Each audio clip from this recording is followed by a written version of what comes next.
السلام علیکم. ہمارے چینل کہانی پلس کو سبسکرائب کریں اور بیل آئیکن کے بٹن پہ کلک کریں تاکہ آپ کو ہماری ہر نوٹیفیکیشن ملے سب سے پہلے. شکریہ.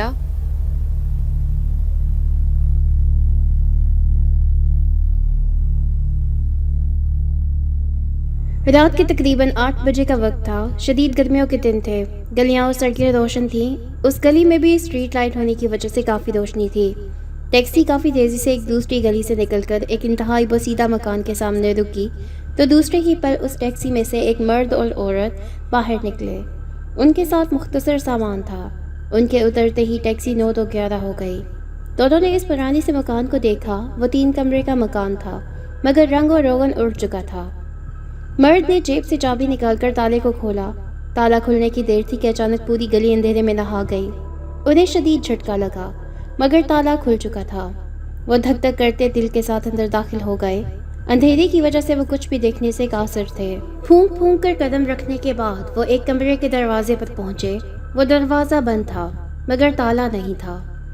سلیم، میرا خیال ہے لائٹ آنے تک ہمیں باہر ہی رکنا چاہیے، عورت بولی، جو سلیم نامی شخص کی بیوی تھی اور کافی گھبرا رہی تھی اور بار بار اپنے شوہر کا بازو دبائے جا رہی تھی. میرے پاس پینسل ٹارچ بھی ہے، پریشان مت ہو، لائٹ جانے کب آئے. دروازے کے کھلتے ہی ایک عجیب سی بو نے ان کا مزاج پوچھ ڈالا. شاید کافی وقت سے وہ دروازہ بند تھا. وہ ٹارچ کی روشنی میں انہوں نے دیکھا کہ کمرے میں ایک پرانی سی کرسی اور میز پڑی تھی جن پر گرد و غبار کی کافی گہری تہ جمی تھی. سلیم نے دیوار پر لگے سوئچ دبا دیے تاکہ لائٹ آنے پر کمرہ روشن ہو جائے. سلیم، یہ تو بہت خوفناک مکان ہے، بیوی نے گھبرا کر کہا. بھئی گرد و غبار کی وجہ سے ایسا لگ رہا ہے، لائٹ آ جائے پھر ہم صفائی کریں گے، پھر دیکھنا یہ مکان چمک اٹھے گا، سلیم نے مسکرا کر کہا. کافی بھاگ دوڑ کے بعد یہ مکان سلیم نے اپنی عمر بھر کی کمائی سے خریدا تھا. اس کے ماں باپ بچپن میں ایک حادثے میں فوت ہو گئے تھے. اس کی خالہ نے اس کی پرورش کی اور پھر خالہ نے اس کی شادی کر دی. اب وہ اپنی خالہ پر اور بوجھ نہیں بن سکتا تھا، اس لیے اس نے یہ مکان خرید لیا. مالک مکان نے یہ مکان بہت کم پیسوں میں بیچ دیا تھا. ایسے ہی انہوں نے دوسرے کمرے بھی دیکھ ڈالے. ابھی وہ تیسرے کمرے کو دیکھ کر باہر نکلے ہی تھے کہ اچانک مکان روشن ہو گیا اور پھر وہ دونوں مل کر مکان کی صفائی کرنے لگے. رات کے 12 بجے کے قریب وہ صفائی سے فارغ ہو چکے تھے اور پھر کھانا کھا کر وہ سونے کے لیے لیٹ گئے. نئی جگہ ہونے کی وجہ سے نیند ان کی آنکھوں سے کوسوں دور تھی، مگر کہتے ہیں نا کہ نیند تو سولی پر بھی آ جاتی ہے. ابھی ٹھیک طرح سے وہ نیند میں ڈوبے بھی نہیں تھے کہ اچانک ایک زوردار بھیانک چیخ سے وہ ہڑبڑا کر اٹھ بیٹھے. پسینے کے قطرے ان کے ماتھے پر جگمگانے لگے تھے. یہ کیا تھا سلیم؟ یہ چیخ کیسی تھی؟ سائرہ نے ڈرتے ہوئے کہا. ہاں میں نے بھی چیخ تو سنی ہے، مگر لگتا ہے پڑوس میں کوئی تیز آواز میں ٹی وی دیکھ رہا ہوگا، سلیم نے اسے تسلی دی. اس کے بعد وہ کافی دیر تک جاگتے رہے مگر پھر کوئی آواز سنائی نہ دی اور پھر نہ جانے کون سے پہر ان کی آنکھ لگ گئی. صبح تک وہ اس چیخ کو بھول چکے تھے. پہلا دن ہونے کی وجہ سے سلیم نے آفس سے چھٹی کر لی اور دن بھر ادھر ادھر کی باتوں میں وقت بآسانی کٹ گیا. رات کا کھانا انہوں نے صحن میں کھایا، پھر وہ لیٹ گئے. آج جلد ہی انہیں نیند آ گئی اور پھر رات کے 2 بجے کے قریب اچانک وہی چیخ گونجی تو پھر ہڑبڑا کر اٹھ بیٹھے. سلیم نے سائرہ کی طرف دیکھا. وہ حد سے زیادہ خوفزدہ تھی. سلیم نے کچھ سوچ کر کہا، یہ پڑوسی کیا آہستہ آواز میں ٹی وی نہیں دیکھ سکتے؟ سلیم، کیا پڑوسی صرف رات کے 2 بجے اسی چیخ پر آواز تیز کرتے ہیں؟ یہ کوئی اور بات ہے. مجھے تو بہت ڈر لگ رہا ہے. گھبراؤ نہیں، اگر تمہارا خیال ٹھیک ہے تو کل ہم اس وقت سنیں گے. اگر کل بھی اس وقت یہ چیخ سنائی دی تو تمہاری بات ٹھیک ہے، ورنہ پھر یہ ہمارا وہم ہے. اور پھر وہ سونے کی کوشش کرنے لگے. دوسرے دن سلیم کو مجبوراً کام پر جانا پڑا، اس لیے وہ تیاری کرنے لگا. اچانک دروازے پر دستک ہوئی. یہ کون آ گیا؟ سلیم نے کہا اور دروازہ کھولنے کے لیے دروازے کی طرف بڑھ گیا. باہر ایک عورت کو دیکھ کر اس سے حیرت ہوئی. سائرہ بھی اس کے پیچھے آ کھڑی ہوئی تھی. میں آپ کے پڑوس والے گھر میں رہتی ہوں. روشنی دیکھ کر سمجھ گئی تھی کہ یہ گھر آباد ہو گیا، بس اس لیے آ گئی. آپ لوگوں کو کسی چیز کی ضرورت ہو تو ہمیں ضرور کہیے گا، عورت نے مسکرا کر کہا. جی بہت شکریہ، اگر کسی چیز کی ضرورت ہوئی تو ضرور کہیں گے، سلیم نے کہا اور مسکراتے ہوئے وہ عورت چلی گئی. چلو شکر ہے پڑوسی تو اچھے ہیں، سائرہ نے کہا. تھوڑی دیر کے بعد سلیم ڈیوٹی پر چلا گیا. سائرہ دن بھر سامان کی سیٹنگ کرتی رہی. کچھ وقت اس نے پڑوس میں جا کر گزارا اور پھر شام 5 بجے سلیم آ گیا. آج انہوں نے باہر گھومنے کا پروگرام بنایا تھا اور پھر رات کے 11 بجے وہ گھر پہنچے. وہ کافی تھک چکے تھے. جلدی بستر پر پہنچ گئے مگر نیند ان سے دور تھی. وہ آج رات اس وقت تک جاگنا چاہتے تھے اور پھر اللہ اللہ کر کے رات کے 2 بجے اور پھر 2:05 ہو گئے۔ دیکھا میں نہ کہتا تھا ایسا کچھ نہیں ہے، تم ایسے ہی، سلیم بولا۔ اچانک پھر اس بھیانک چیخ نے ان کے رونگٹے کھڑے کر دیے، مگر چیخ سے زیادہ بھیانک وہ الفاظ تھے جو اس بھیانک چیخ کے بعد سنائی دیے گئے تھے۔ ان الفاظ سے ان کے دل بری طرح دھڑکنے لگے۔ نہیں مارو، نہیں مارو مجھے، چھوڑ دو مجھے، میں اب کبھی جھگڑا نہیں۔ اور ان الفاظ کے ساتھ ہی جیسے کسی کے گلے پر چھری چل گئی ہو اور سب کچھ ختم ہو گیا ہو۔ وہ کسی نوجوان عورت کی کربناک آواز تھی۔ وہ دونوں بری طرح خوفزدہ ہو گئے۔ وہ کافی دیر ایسے ہی بیٹھے رہے مگر پھر وہ آواز سنائی نہ دی، بلکہ صبح ہو گئی۔ آج پھر سلیم کو چھٹی کرنی پڑی۔ انہوں نے فیصلہ کر لیا تھا کہ آج رات بھی وہ ان الفاظ کو سنیں گے۔ اس کے بعد وہ کوئی فیصلہ کریں گے اور پھر اس رات دھک دھک کرتے دل کے ساتھ وہ الفاظ پھر سننے لگے۔ نہیں مجھے چھوڑو، میں اب کبھی جھگڑا نہیں۔ اور پھر وہی گلے سے آواز نکلی جیسے کوئی اپنی زندگی کی آخری سانس لیتا ہے۔ اوہ میرے خدا، کتنی بھیانک چیخ تھی۔ لگتا ہے اس گھر میں کسی کے ساتھ یہ کوئی بدروح ہے، یہ کوئی روح ہے۔ ہاں مجھے بھی یہی لگتا ہے، مگر تم نے ایک بات نوٹ کی؟ کیا؟ یہ کہ جیسے یہ آواز زمین کے نیچے سے سنائی دے رہی تھی۔ ہاں مجھے بھی یہی لگ رہا تھا۔ تو کیا یہ حادثہ زمین کے نیچے ہوا تھا؟ اچانک سلیم اٹھا اور فرش پر کچھ ٹٹولنے لگا۔ وہ کافی دیر ایسے ہی فرش پر ہاتھ پھیرتا رہا۔ فرش پر ماربل کی سفید رنگ کی ٹائلیں لگی ہوئی تھی، مگر ایک جگہ سلیم کو جھٹکا لگا۔ اس کا ہاتھ رک گیا۔ وہاں ایک 4 انچ کا کالے رنگ کا ٹکڑا لگا تھا جو اس پورے فرش میں بالکل الگ نظر آ رہا تھا۔ سلیم نے اچانک اس ٹکڑے کو دبا دیا اور دوسرے ہی لمحے وہاں فرش پر سے 4 ٹائلیں فرش کے اندر پھنس گئیں اور اس جگہ ایک خلا بن گیا، اور اس خلا میں انہوں نے نیچے سیڑھیاں جاتے ہوئے دیکھیں۔ یہ کیا؟ اس کا مطلب ہے نیچے تہہ خانہ ہے؟ سلیم نے نیچے دیکھ کر کہا۔ اب کیا کریں؟ نیچے جانے کیا ہو یہ تو دیکھ کر ہی پتہ چلے گا، سلیم نے کہا اور سیڑھیوں پر قدم رکھ دیا۔ سائرہ بھی جلدی سے اس کے ساتھ آ ملی۔ اندر گپ اندھیرا تھا اور گندی سی بو پھیلی ہوئی تھی۔ وہ آہستہ آہستہ قدم بڑھانے لگے۔ سلیم نے ایک طرف دیوار کو ٹٹول کر ایک بورڈ تلاش کر لیا۔ دوسرے ہی لمحے تہہ خانہ روشن ہو گیا۔ اندر کا منظر دیکھ کر ان دونوں کی جیسے چیخیں نکل گئیں۔ تہہ خانے کا پورا کمرہ خون سے رنگا ہوا تھا۔ ایک کونے میں ایک پھاوڑا رکھا تھا اور اس جگہ مٹی کی موجودگی نے انہیں سمجھنے میں دیر نہیں لگنے دی کہ اس جگہ زمین کی کھدائی کی گئی ہے۔ دھک دھک کرتے دل کے ساتھ سلیم اس پھاوڑے کے قریب پہنچ گیا اور پھاوڑا اس نے ہاتھ میں لے لیا۔ کیا کرنا چاہیے؟ کیا کرنا چاہ رہے ہو تم؟ سائرہ نے پریشان ہو کر کہا۔ اس آواز کی حقیقت جاننے کے لیے ہمیں اس جگہ کی کھدائی کرنی پڑے گی۔ اور پھر تہہ خانے کی پرسکون فضا میں پھاوڑا ہلچل مچانے لگا۔ یہ آواز آدھا گھنٹہ تک گونجتی رہی اور پھر تھم گئی، مگر اس کے فوراً بعد ہی ایک اور آواز نے سناٹے کا سینہ چیر دیا۔ وہ آواز سائرہ کی بھیانک چیخ تھی جو اس نے کسی عورت کے خون آلود ہاتھ کو دیکھ کر ماری تھی۔ پھاوڑا سلیم کے ہاتھ سے چھوٹ گیا۔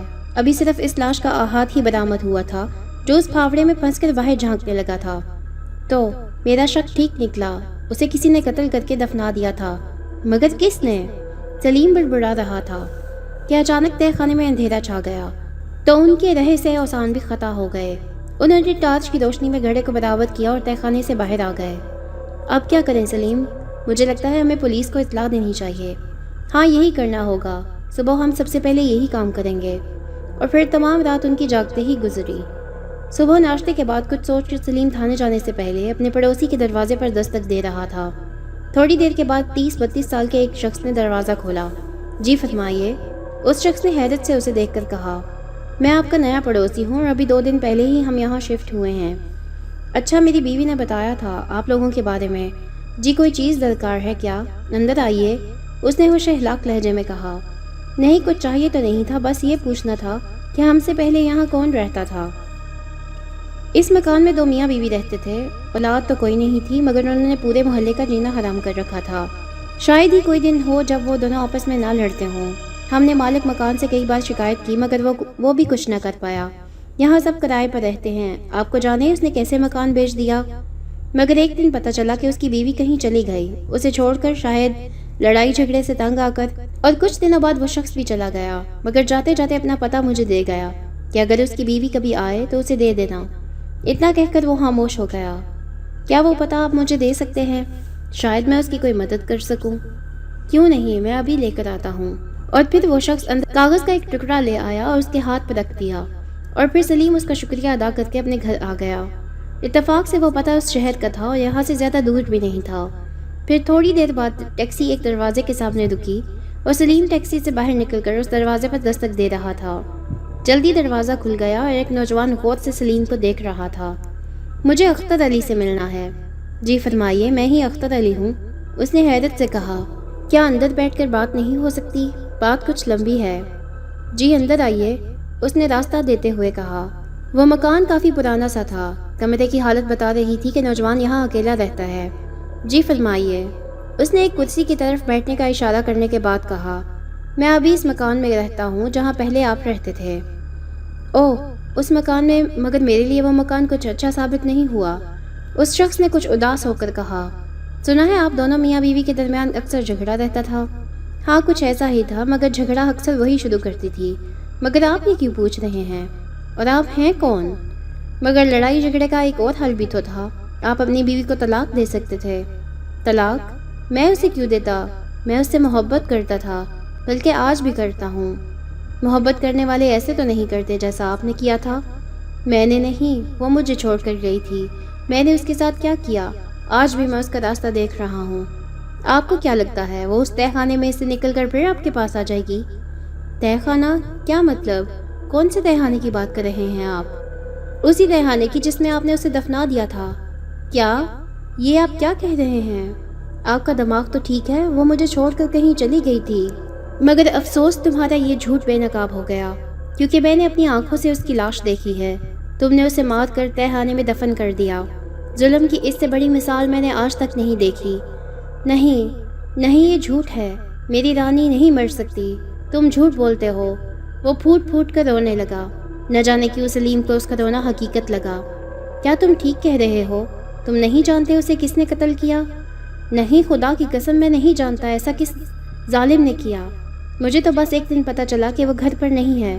اس دن میں کسی ضروری کام سے دوسرے شہر گیا تھا، اور جب واپس آیا تو وہ گھر پر نہیں تھی۔ میں نے اسے بہت تلاش کیا مگر وہ نہ ملی۔ میری طرح اس کا بھی اس دنیا میں کوئی نہ تھا، اس لیے میں نے صبر کر لیا اور اس جگہ آ کر رہنے لگ گیا۔ وہ ایک بار پھر رونے لگا۔ مگر میں اس لاش کو دیکھنا چاہتا ہوں، شاید وہ کسی اور کی لاش ہو اور میری رانی زندہ ہو۔ ٹھیک ہے۔ پھر وہ دونوں ٹیکسی میں بیٹھ کر گھر کی طرف جا رہے تھے۔ گھر پہنچ کر سلیم اس شخص کو اندر لے گیا۔ تہہ خانے کی سیڑھیاں اترتے ہوئے بھی سلیم کی نظروں سے چھپا نہ رہ سکا کہ وہ رو رہا تھا۔ تہہ خانہ روشن ہو گیا اور پھر دونوں نے مل کر اس گڑھے کو کھودنا شروع کر دیا۔ لاش کی جھلک دیکھتے ہی وہ چلا اٹھا۔ یہ نہیں ہو سکتا، نہیں ہو سکتا، میری رانی، میری جان، تم نہیں مر سکتی، تم مجھے چھوڑ کر نہیں جا سکتی۔ وہ پھوٹ پھوٹ کر رو رہا تھا۔ سائرہ بھی اب ان کے پاس آ چکی تھی۔ اس عورت کا گلا سڑا ہاتھ اس مصنوعی قبر سے باہر جھانک رہا تھا۔ اچانک ایک چیز نے سلیم کو چونکا دیا۔ وہ جلدی سے اس ہاتھ کی طرف لپکا۔ دوسرے ہی لمحے ایک لاکٹ اس کے ہاتھ میں تھا، جو اس لاش کے ہاتھ میں دبا ہوا پہلے اسے دکھائی نہیں دیا۔ کیا یہ لاکٹ تمہاری بیوی کا ہے؟ یہ میری بیوی کا ہے، نہ میرا۔ اس نے لاکٹ کی طرف غور سے دیکھ کر کہا۔ کہیں یہ اس قاتل کا تو نہیں ہے؟ کیا ایسا ہو سکتا ہے؟ ہاں بالکل۔ تم یاد کرنے کی کوشش کرو، کیا یہ لاکٹ تم نے کسی کے گلے میں دیکھا ہے؟ میں یاد کرنے کی کوشش کرتا ہوں، اس نے لاکٹ ہاتھ میں لے کر کہا اور اس لاکٹ کو غور سے دیکھنے لگا۔ اور پھر تقریباً 15 منٹ بعد اچانک اس نے چلا کر کہا، مجھے یاد آ گیا، یہ لاکٹ میں نے کسی کے گلے میں دیکھا تھا۔ 1 گھنٹے بعد وہ دونوں تھانے میں انسپیکٹر کے سامنے بیٹھے ساری کہانی سنا رہے تھے۔ کیا تمہیں یقین ہے کہ یہ لاکٹ تم نے اس کے گلے میں ہی دیکھا تھا؟ جی انسپیکٹر صاحب، مجھے اچھی طرح یاد ہے۔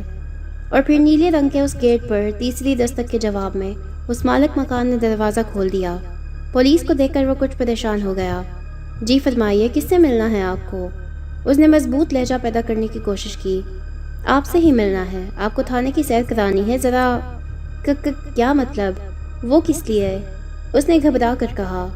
ایک معصوم عورت کے قتل کے جرم میں، انسپیکٹر نے جواب دیا۔ میں چپل پہن کر آتا ہوں۔ وہ اندر کی طرف مڑا۔ اس کی ضرورت نہیں، یہ چیزیں تھانے میں بہت مل جاتی ہیں، انسپیکٹر نے اس کا بازو پکڑتے ہوئے کہا۔ دوسرے ہی لمحے ہتھکڑی اس کے ہاتھ میں تھی اور وہ سب جیپ میں تھانے پہنچ گئے۔ 10 منٹ سے زیادہ نہیں لگے ہمیشہ کی طرح پولیس کو زبان کھلوانے میں۔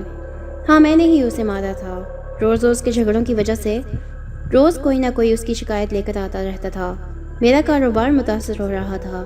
اس روز اتفاق سے میں اس کے گھر گیا تاکہ اس سے بات کروں، مگر وہ مجھ سے الجھنے لگی اور میں نے تیش میں آ کر اسے مار کر دفنا دیا تہخانے میں۔ یہ شاید اس دن کسی اور شہر گئے ہوئے تھے۔